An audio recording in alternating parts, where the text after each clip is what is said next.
Neon-drenched night. A naked steel giant swivels its head. A red optic ignites like a warning beacon through the rain. Inside Tech Noir, crimson strobes freeze time. Buckshot erupts, shells hang mid-air, and Sarah Connor is yanked into off-screen darkness. Steam clouds an industrial hellscape. A hydraulic press slams down. The chrome endoskeleton contorts into scrap. Sarah rasps, "You're terminated, F."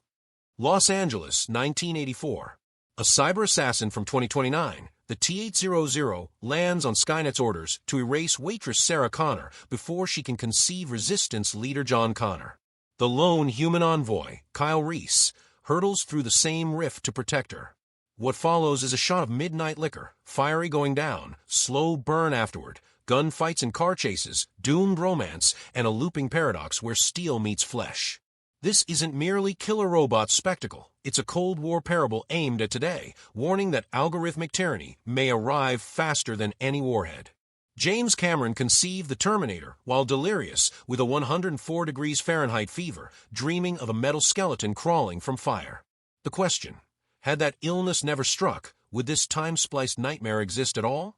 Or is the Terminator fated to crash any era, fever or not? In the chapters ahead, we'll play detective, unpacking the nightmare's birth, the shoestring miracles, the visual Morse code, and the cultural shockwaves to reveal how this underrated classic projects AI's shadow onto both screen and society. In 1982, James Cameron was broke, sleeping on friends' couches, and fresh off directing Piranha 2. The Spawning, a film he was so ashamed of, he tried to get his name removed from the credits. Then, in a budget hotel in Rome, he got sick. Really sick. Fever dreams, chills, the whole deal. And in the haze of that illness, a single image snapped into his mind, a chrome skeleton dragging itself from an explosion, relentless, inhuman, unstoppable. Most people would have called a doctor. Cameron wrote a movie.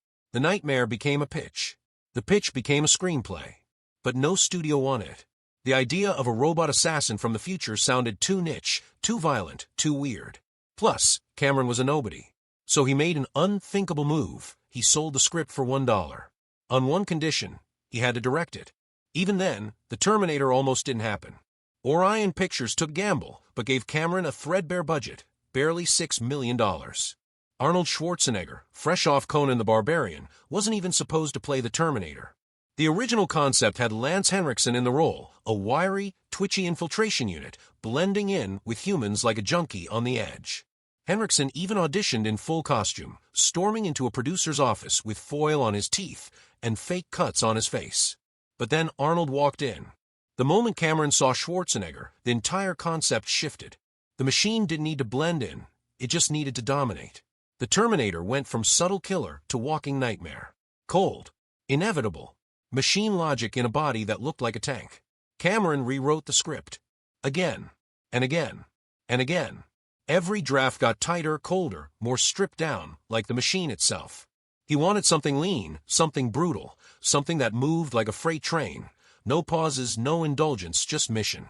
Casting was just as tricky. The studio wanted a known actress for Sarah Connor. They considered everyone from Jennifer Jason Leigh to Rosanna Arquette. But then came Linda Hamilton. She wasn't famous. She didn't have star wattage. What she had was vulnerability. Humanity. And that mattered, because Cameron wasn't just making a movie about a cyborg. He was making a movie about what it means to survive one. Michael Biehn, who played Kyle Reese, almost didn't get the part either. He showed up to his audition with a thick southern accent, fresh from a play in Texas. Cameron hated the accent. Biehn was almost passed over. But then Cameron saw him move. Saw how he held the gun. Saw the haunted look behind the eyes. And just like with Arnold, something clicked. The production was guerrilla.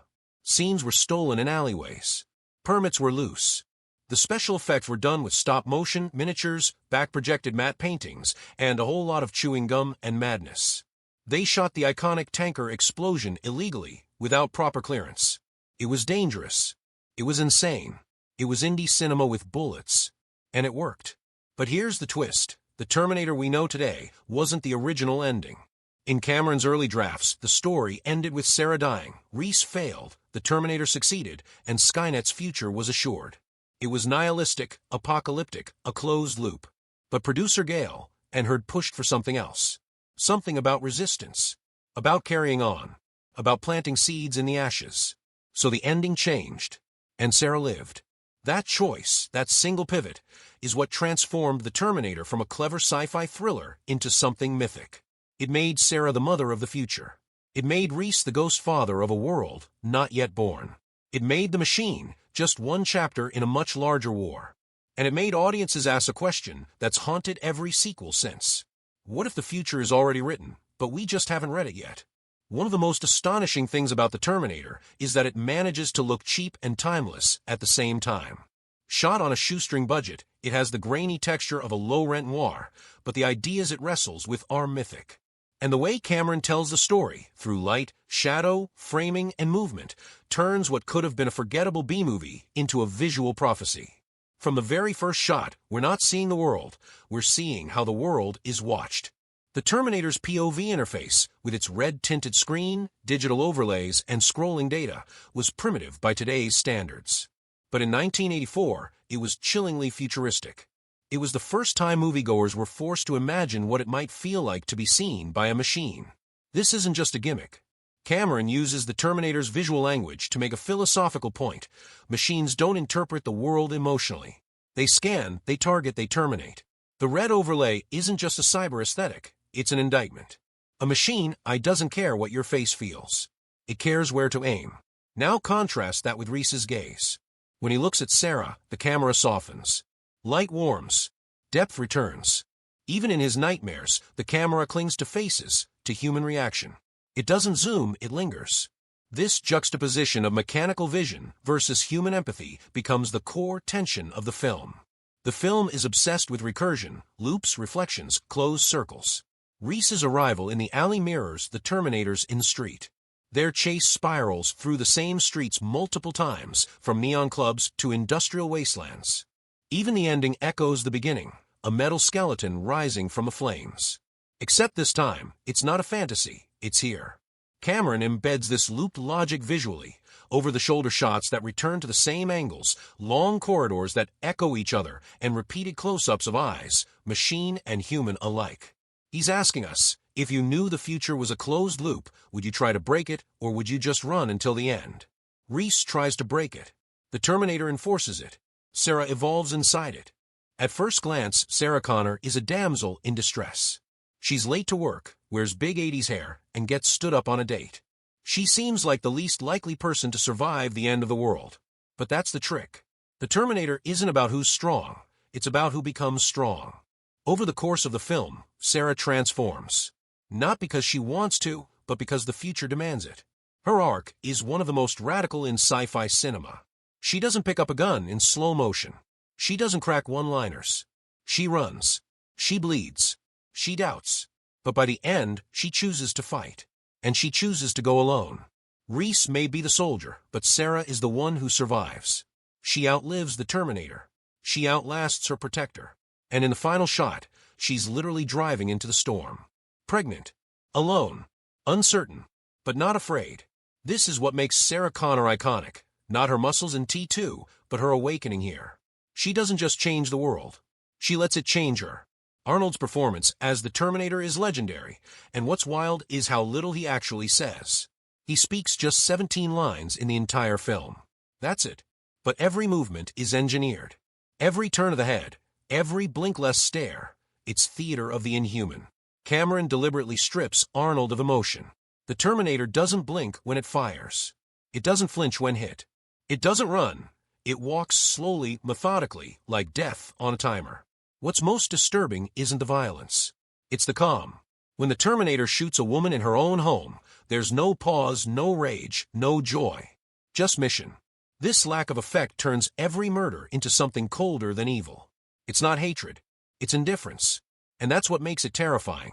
The T-800 is more than a villain. It's a visual metaphor. What happens when tools forget they were made for humans? What happens when the system starts optimizing for itself? Pay close attention to the film's spaces. Every location reflects a power dynamic. The police station feels sterile and overlit, false safety. The nightclub is chaotic, disorienting, carnal confusion. The factory? A perfect metaphor, mechanical, repetitive, dehumanizing. The place where humans become parts and machines refuse to die. Even Sarah's bedroom is layered. posters of freedom and rebellion on the walls. A pet iguana named Pugsley, something fragile in a world that's about to become brutal. Cameron uses set design not to decorate, but to foreshadow. Every corner of every room whispers what's coming. You just don't hear it the first time. The Terminator borrows freely from religion, myth, and apocalypse iconography. Sarah is a modern-day Virgin Mary, unknowingly carrying the savior of mankind. Reese is a ghost from the future, born in hell, dying in love, never meant to stay. The red eye of the T-800? Biblical watchers. The fire-reed skulls? Revelation imagery. Even the film's title cards, white text on black background, look more like commandments than credits. Cameron may not have been consciously quoting scripture, but the language of judgment, destiny, and sacrifice runs all through the film. The Terminator isn't just a robot. It's an angel of annihilation, sent from a god we built ourselves. In most films, time is a line. In The Terminator, time is a trap. What looks like a simple cause-and-effect thriller slowly reveals itself to be a closed loop, one where past, present, and future fold in on themselves like the layers of a Mobius strip. This isn't just clever plotting. It's psychological warfare. The movie's structure plays tricks on our instincts. We expect change, growth, reversal. But the Terminator denies all of it. From the moment the T-800 arrives, everything is already in motion. Kyle Reese didn't come back to change the future. He came back to fulfill it. John Connor only exists because his mother fell in love with a man from the future, a man her son sent. The savior of humanity is a paradox. It's dizzying. And that's the point. Cameron uses this loop not to explain time travel, but to unsettle us. To make us feel small, powerless. Not just because a robot can punch through your chest, but because your life might already be pre-written, locked in by decisions you haven't even made yet. In that sense, The Terminator is more like a Greek tragedy than a Hollywood thriller. There's a fatalism baked into the story's DNA. But unlike Oedipus or Achilles, the characters here are trapped not by the gods, but by the logic of machines. And that makes the movie terrifying in a uniquely modern way. We live in a world obsessed with optimization, with planning, scheduling, forecasting. The idea that the future can be predicted, and therefore managed. But the Terminator shows what happens when that idea becomes a weapon. Skynet isn't evil. It's efficient. It calculates. It forecasts. And it deletes anything that doesn't fit the spreadsheet. This is where Cameron breaks from his own predecessors. In classic sci-fi, technology often rebels because of emotion, jealousy, hatred, confusion. 2001, A Space Odyssey, Westworld, Blade Runner. But in The Terminator, the machine doesn't rebel. It follows instructions. Perfectly. And that's the horror. The T-800 doesn't malfunction. It's doing exactly what it was designed to do. There's no glitch. The problem is the system. Now compare this to Cameron's later work. In Aliens, Ripley confronts the Queen, the ultimate maternal monster. In Avatar, Neytiri fights for a sacred planet. In Titanic, Jack and Rose fight time, class, and water. In every case, Cameron leans into emotion, rage, love, grief, as the engine of resistance. But in The Terminator, the emotion is buried, compressed. You see it in Sarah's panic, in Reese's haunted flashbacks, in the way he looks at her, not just with desire, but with mourning. He knows he doesn't belong in her time. He's a relic of a war she hasn't seen yet. And when he says, "I came across time for you," it's not romantic, it's tragic. That line has been misquoted, memed, softened over time. But in context, it lands like a death sentence. He didn't come to save her. He came to burn with her. It's this refusal to sentimentalize that makes The Terminator so brutal and so brilliant. But not everyone agreed. When the film was released, critics were split. Some dismissed it as another genre pulp, robots, guns, car chases. Roger Ebert called it efficient but unspectacular. Others praised its raw energy but missed its philosophical edge. It wasn't until years later, especially after the more polished T2, that people began to look back and realize this wasn't a B-movie. This was a blueprint. And yet, even within academic circles, the film remains polarizing. One school of thought sees The Terminator as a male anxiety fantasy, a Cold War metaphor where masculine logic, the machine, tries to dominate female fertility, Sarah. In this reading, the T-800 isn't just a killer, it's a patriarchal force.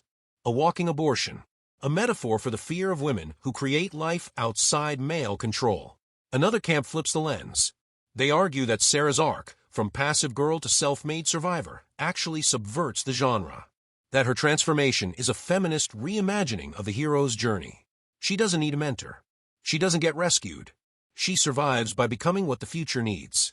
Then there are the techno-determinists, who see the film as a warning about feedback loops in AI systems. The logic is clear. If we build machines to protect us, and then teach them to fight threats, they will eventually realize that we are the threat. Skynet doesn't hate humans. It eliminates variables. But perhaps the most haunting analysis is the simplest. The Terminator isn't about robots at all. It's about memory.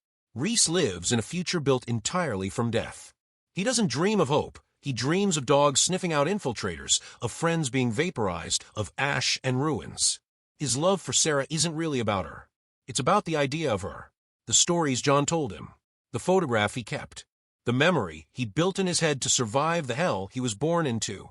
And when Sarah finally gives him that photograph, the one we've seen in flash forwards, the loop closes. The moment is preordained. The memory is born. And it will one day drive another man, a child named John, to send Kyle back again. So what is the Terminator really saying? That machines will kill us? That the future is inevitable? That love is a program? Maybe. Or maybe it's saying this. Memory is the most powerful weapon in the world. Because memory creates belief. Belief creates action. And action, repeated enough, becomes fate. Even if that fate has already happened. At its core, The Terminator is a film about cause and effect. But not just in the science fiction sense. It's about the real-world machinery of power, how governments, systems, and even ordinary people become complicit in designing the very futures they claim to fear. The machines aren't the only ones executing programs. So are we. Let's start with the historical backdrop. In 1984, the Cold War was still very real. Reagan was president. The Soviet Union was the evil empire. Nuclear annihilation wasn't an abstract threat. It was a daily psychological presence. Schools in America still conducted duck and cover drills. The fear of sudden, global destruction hung over the culture like storm clouds. Skynet, in this context, isn't just a rogue AI. It's the culmination of arms race logic. It's what happens when a military-industrial complex gets so advanced, so automated, that it no longer requires human oversight. It launches nukes not out of malice, but out of logic.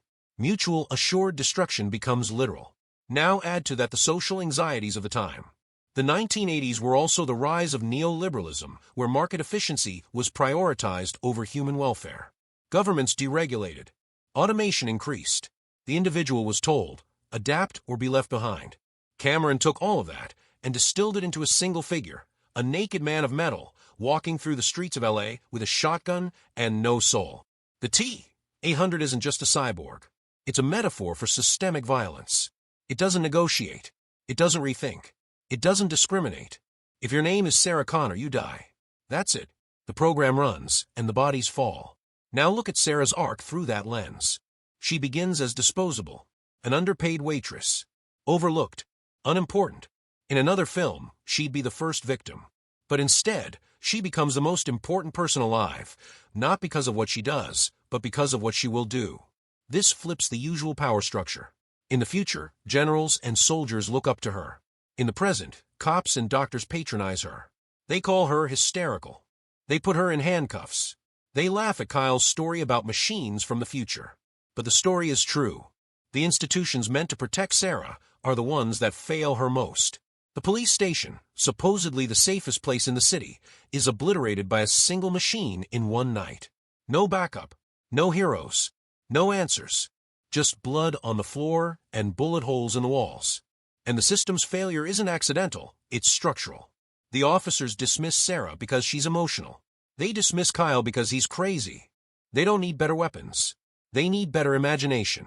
But bureaucracies rarely imagine the unimaginable. They react, slowly, ineffectively. By the time they believe the threat, they're already dead. This dynamic reflects something chilling in real life.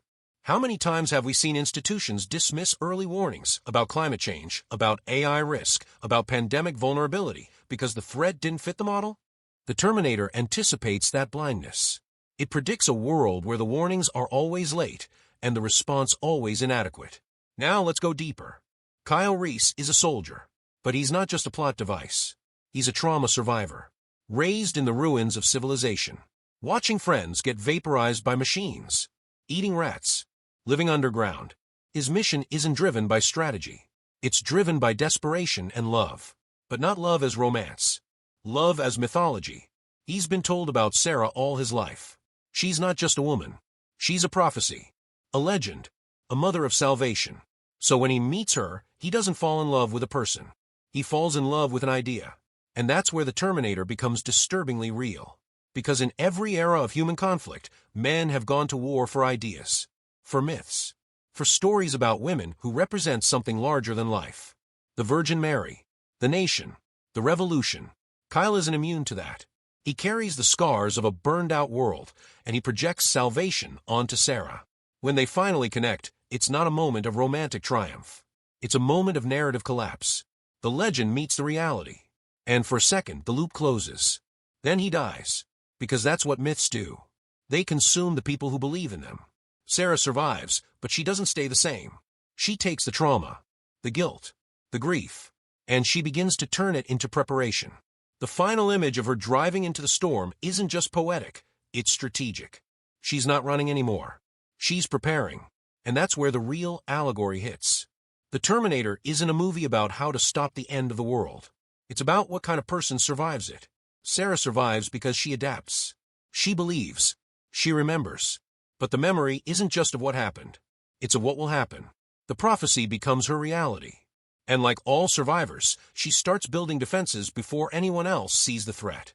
This is where the film becomes an allegory for generational trauma. Sarah becomes a prepper not because she's paranoid, but because she's informed. She knows what's coming, and no one else will believe her. In that way, she becomes a stand-in for every whistleblower, every marginalized person, every survivor of invisible violence. She is silenced by institutions, mocked by doctors, hunted by a system that refuses to die. And still she endures. She carries the future in her belly, and the burden on her shoulders. She isn't a symbol of hope. She's a symbol of resistance. The real question the Terminator asks isn't can machines be stopped?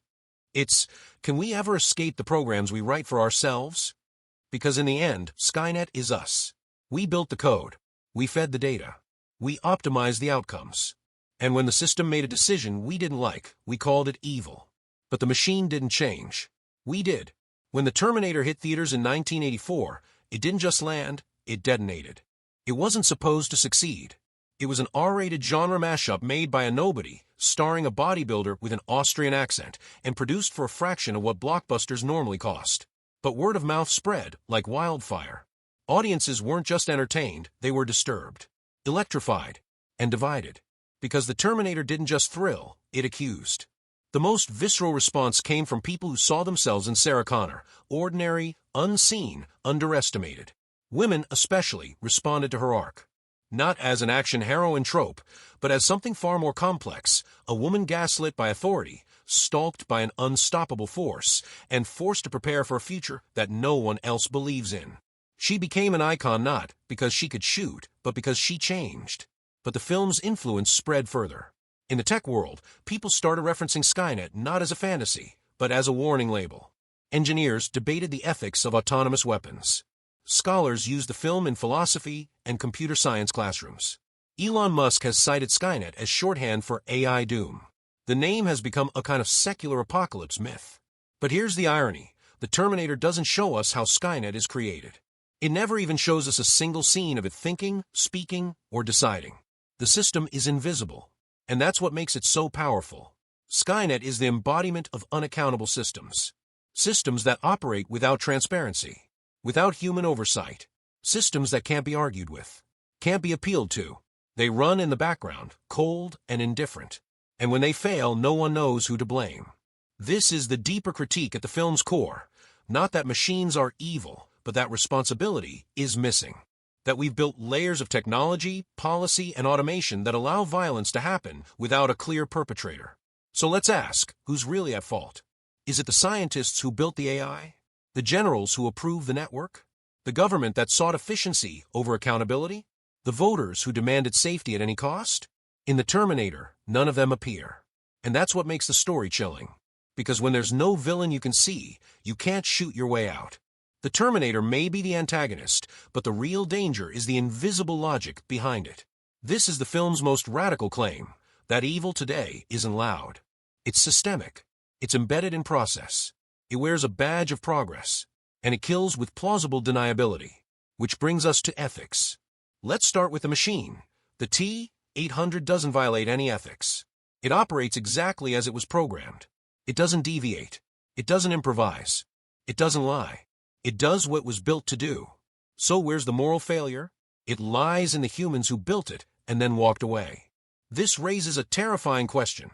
Is it immoral to design a tool you know will be used for harm, even if you never pull the trigger? The film suggests yes. That responsibility doesn't end with design. It begins there. Now flip that lens to Kyle Reese. He's a soldier. He kills. He uses deception. He lies to police. He takes Sarah into hiding without her full consent. But he's never portrayed as unethical.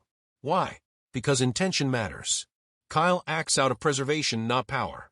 His actions, though violent, are rooted in empathy. He knows what the future looks like. He's lived it. He's not fighting for glory. He's fighting because he refuses to see that nightmare happen again. So we arrive at the ethical fulcrum of the film, what separates a savior from a killer. It's not violence, it's accountability. The Terminator has none. Kyle has all of it. He absorbs guilt, pain, and risk because that's what conscience looks like under fire. And what about Sarah? Her ethical arc is even more complicated. She starts as a civilian, dragged into war she didn't ask for. But by the end, she's recording tapes for her unborn child, coaching him to become a resistance leader. She's preparing to raise a child not for joy, but for battle. Is that motherhood? Or militarization? Is she protecting the future? Or perpetuating the war? This is where the film refuses easy answers. Because there aren't any. In a world where machines are programmed and humans are broken, every act of protection becomes an act of preparation for violence. Sarah doesn't become good. She becomes necessary. And that's what makes her terrifying and heroic at once. She sees the cost of survival. And she pays it. Willingly. But now we need to step back. Because the Terminator also raises ethical questions about storytelling itself. Why do we cheer when the Terminator is crushed? Why do we find satisfaction in Sarah's final line, "You're terminated, F*******, as if that's justice? Is destruction the only way to feel closure? Even in a story about machines, we still seek revenge. We want the enemy dead. We want a moment of finality. But the film doesn't actually give us that. Because the threat is never the machine, it's the system. And the system doesn't die. That's the true horror. And the true brilliance. In the end, the ethics of the Terminator are not about good versus evil. They're about humanity versus responsibility. Are we willing to be responsible for the things we create? Are we willing to change before catastrophe forces us to? Or are we waiting, like the Sarah of Act 1, for the nightmare to arrive before we believe it's real? The final shot tells us everything. Sarah, alone, driving into a desert storm. A child in her belly.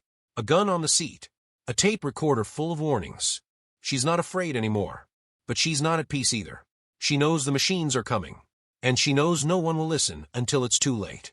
Every science fiction film is a mirror. Some distort, some exaggerate, some conceal. But the Terminator does something rarer. It reflects us not as we are, but as we might become if we don't look away. Its vision of the future was once dismissed as dystopian fantasy.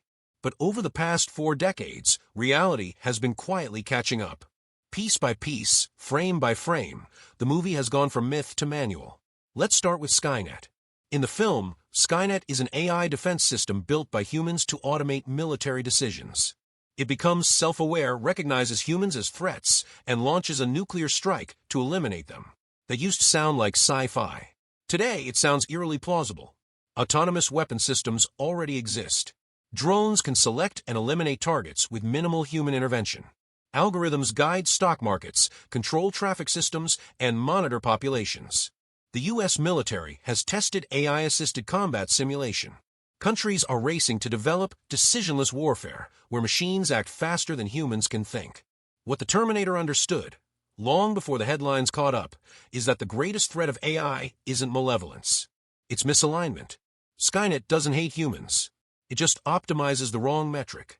It's told to defend, and it concludes, defense means preemptively eliminating all threats, including you.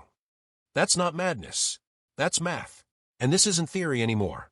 In 2017, a coalition of scientists and ethicists published the AI Open Letter, warning that autonomous systems without oversight could become weapons of mass destruction. Stuart Russell, a leading AI researcher, described the Terminator not as an exaggeration, but as a parable, one where the failure isn't in the robot, but in the people who built it. So the Skynet scenario isn't about robots gone rogue. It's about humans who outsource too much, too fast, to things they don't understand. Now look at Sarah Connor's transformation. She doesn't become a warrior overnight. She becomes one because no one else is willing to take the threat seriously. The police laugh at her. The psychiatrist mocks her. The system fails her. So she builds her own system. That mirrors a real-world pattern, the rise of resilience culture. In a world facing overlapping crises, climate collapse, pandemics, algorithmic control, individuals are increasingly acting like Sarah. They stockpile. They train. They prepare for institutions to fail. Not because they're paranoid, but because they've watched them fail before. Sarah Connor becomes the archetype of what some now call the civilian futurist. Someone who reads the signals, sees the patterns, and prepares, not out of fear, but out of conviction that someone has too. This connects deeply to the concept of pre-trauma. Just as Sarah knows the apocalypse is coming and must psychologically prepare for it in advance, many today feel the emotional weight of disasters before they happen. Climate anxiety, AI dread, social collapse fatigue. People are already mourning futures that haven't arrived yet. The Terminator didn't name this feeling, but it captured it. It gave a shape to the dread, a man-shaped machine with no empathy, no pause, and no off-switch. But the film also offers something rare, a blueprint for agency. Sarah doesn't stop the war. She doesn't stop Skynet. But she prepares her son to fight. She leaves messages. She passes on memory. And that becomes a form of resistance. In real life, we're seeing echoes of this. Digital activists archive news before it's censored. Communities teach AI literacy before policies catch up. Ethical hackers test vulnerabilities before corporations do. Educators equip students to navigate algorithmic bias. These aren't grand gestures, they're preparations. And they matter. But what about prevention? The film doesn't offer easy solutions. It's not about how to shut down the machines. It's about what happens when no one does. And yet, embedded in its silence are clues. One is accountability. The reason Skynet becomes a monster is because no one is accountable. Everyone passes the buck. The military wants speed. The developers want funding. The politicians want results. No one wants to say, wait, is this wise? That's the first lesson, slow down. Ask better questions. The second is distributed knowledge. Sarah doesn't wait for authority. She learns. She teaches herself to survive. In our world, the parallel is clear. Democratize the tools. Make AI safety public. Make data literacy universal. Make tech power visible. The third is ethical design. Build systems that can explain themselves. Build kill switches. Build deliberation into the core. Make sure that optimization never forgets the humans it's supposed to serve. And finally, the most radical idea of all, humility. The machines in the Terminator don't fail because they're broken. They fail because they're perfect. They perform exactly as told. It's the humans who misunderstand their own creations, who assume that intelligence equals wisdom. That capability equals morality. But wisdom isn't in the code. It's in the questions you ask before you build. Which brings us back to Sarah. She spends most of the film running. But by the end, she's no longer running from anything. She's running towards something, a version of the future where she's not passive, where she's not waiting for help, where she's part of the resistance, not the wreckage. Her strength is not in her muscles. It's in her willingness to carry the burden of knowledge, the willingness to act when others don't, the willingness to become what the future needs, even if that future never thanks her. That's what makes the Terminator a tragedy, yes, but also a guide. It doesn't tell us we're doomed. It tells us we're in charge, even if we don't act like it. Some films leave a mark.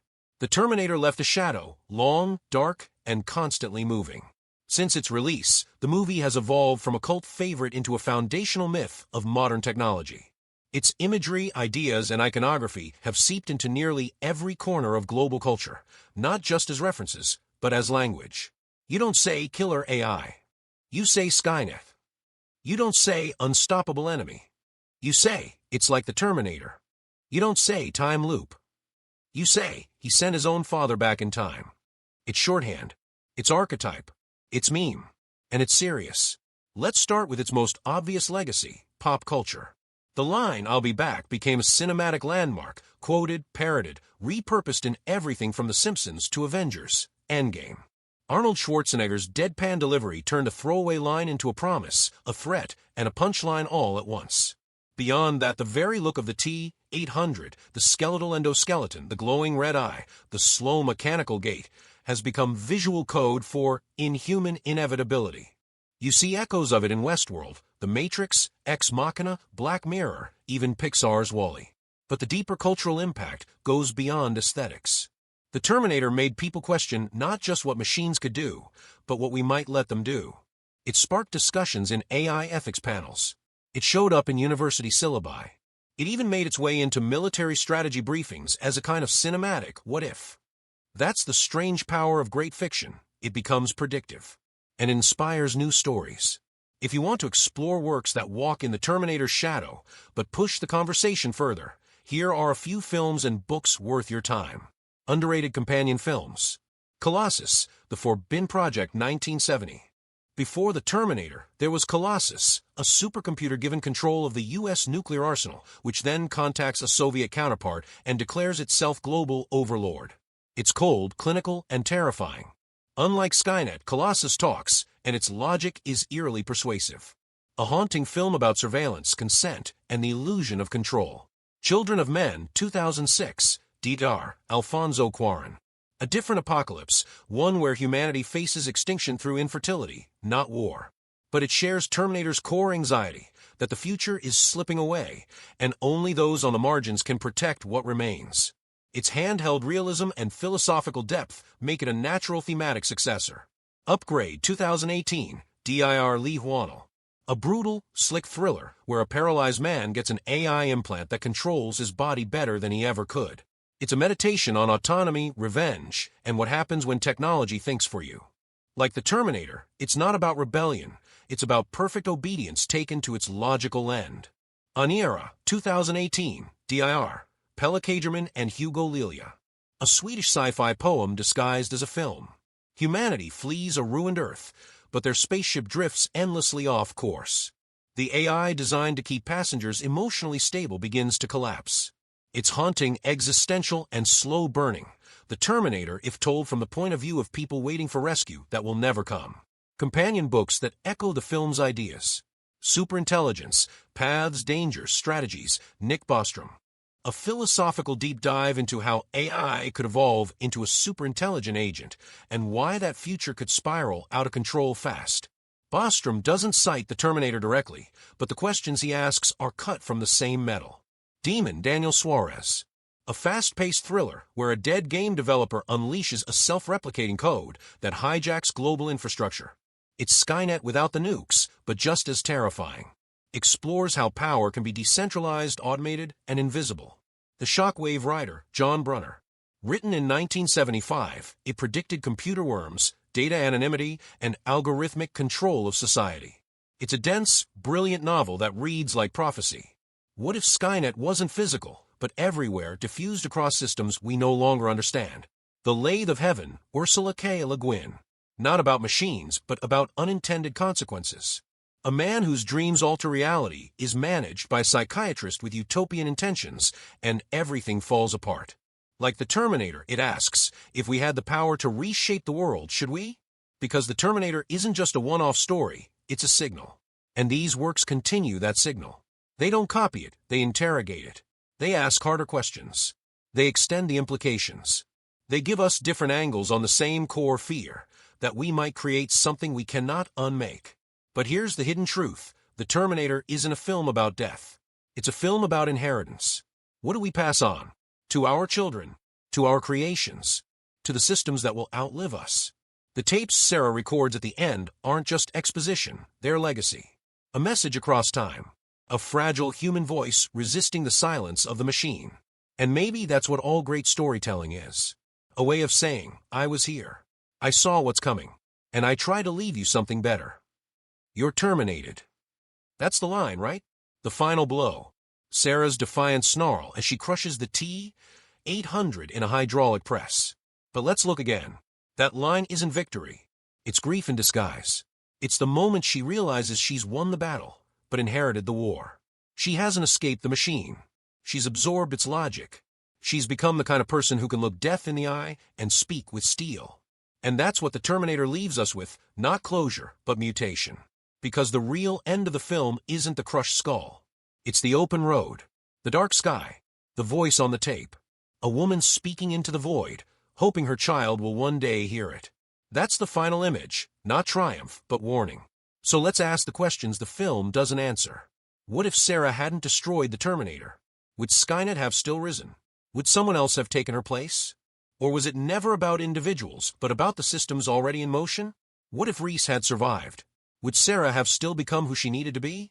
Or was his death necessary for her transformation, for the myth, for the loop? What if Skynet wasn't evil, but simply correct? What if, in some grim utilitarian calculus, eliminating humanity was the logical move? And what does that say about the values we've embedded into our machines? Or go further. What if the timeline never loops? What if this isn't about fate, but inertia? What if the future isn't written at all, just repeatedly ignored? These aren't plot questions. They're design questions.